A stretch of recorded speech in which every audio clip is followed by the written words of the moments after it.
بسم اللہ الرحمن الرحیم۔ پیج نمبر 205 205 اور آج کا پہلا ویلاگ ہے جو ہم آپ کی خدمت میں پیش کر رہے ہیں۔ ناظرین، کتاب کا نام ہے معارف القرآن، جلد اول، سورت فاتح سے لے کر سورت البقرہ، پارہ اول سے پارہ تیسرا، رکوع 8واں۔ مفتی اعظم پاکستان حضرت مولانا مفتی محمد شفیع صاحب رحمۃ اللہ علیہ رائٹر ہیں اس کتاب کے۔ بسم اللہ الرحمن الرحیم۔ الحمد للہ وکفیٰ وسلام علی عبادہ الذین اصطفیٰ۔ یہ فیضان نظر تھا یا کہ مکتب کی کرامت تھی، یہ فیضان نظر تھا یا کہ مکتب کی کرامت تھی، سکھائے کس نے اسماعیل کو آداب فرزندی۔ Page 205 vlog number 1۔ سورت بقرہ چونکہ مدنی صورت ہے، اس لیے اس میں مشرکین و منافقین کے بیان کے بعد اہل کتاب کو خصوصیت اور اہتمام کے ساتھ خطاب کیا گیا۔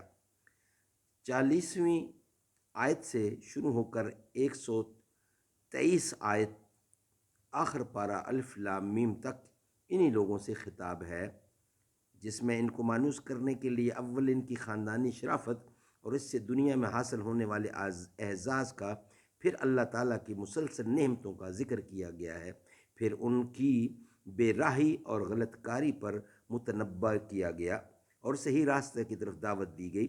ان میں سے پہلی 7 آیتوں میں اجمالی خطاب ہے، جن میں سے 3 میں دعوت ایمان اور 4 میں اعمال صالح کی تلقین ہے۔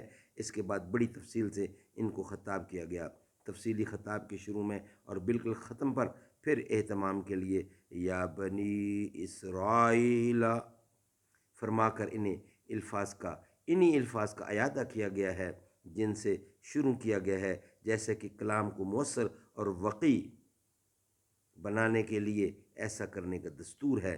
یا بنی اسرائیل، اسرائیل عبرانی زبان کا لفظ ہے، اس کے معنی عبداللہ ہیں۔ یہ حضرت یعقوب علیہ السلام کا دوسرا نام ہے۔ بعض علماء نے فرمایا ہے کہ رسول کریم صلی اللہ علیہ وسلم کے سوا کسی اور نبی کے نام متعدد نہیں ہیں، صرف حضرت یعقوب علیہ السلام کے 2 نام ہیں، یعقوب اور اسرائیل۔ قرآن میں اس جگہ ان کو بنی یعقوب کہہ کر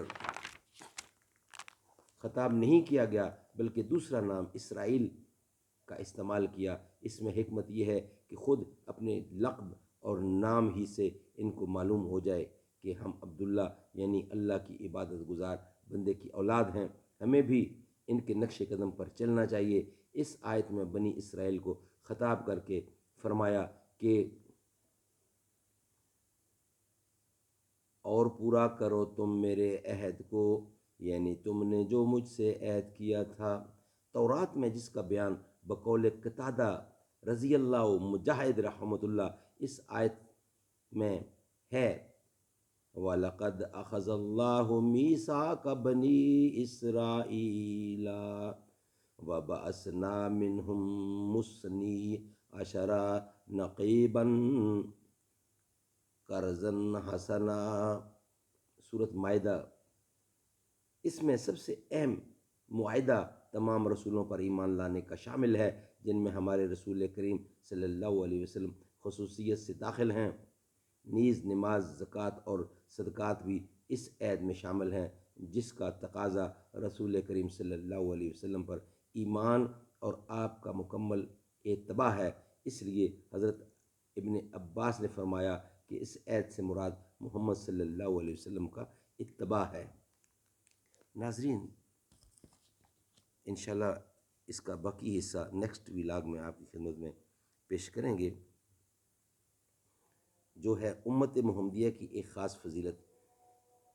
پورا عہد کروں گا، یعنی کہ اس آیت مذکورہ میں اللہ تعالیٰ نے یہ وعدہ فرمایا ہے کہ جو لوگ اس عہد کو پورا کریں گے تو اس کے گناہ معاف کر دیے جائیں گے اور جنت میں داخل کیا جائے گا۔ تو حسب وحدہ ان لوگوں کو جنت کی نعمتوں سے سرفراز کیا گیا ہے۔ خلاصہ یہ ہے کہ اے بنی اسرائیل، تم میرا عہد محمد مصطفیٰ کے اتباع کا پورا کرو تو میں اپنا عہد تمہاری مغفرت اور جنت کا پورا کروں گا، اور صرف مجھ ہی سے ڈرو اور عوام الناس معتقدین سے نہ ڈرو کہ ان کی منشا کے خلاف کلمہ حق کہیں گے تو وہ معتقد نہ رہیں گے، آمدنی بند ہو جائے گی۔ انشاءاللہ وی لاگ نمبر 2 ہے امت محمدیہ کی ایک خاص فضیلت، اس کے ساتھ ہم انشاءاللہ پیش ہوں گے۔ ناظرین،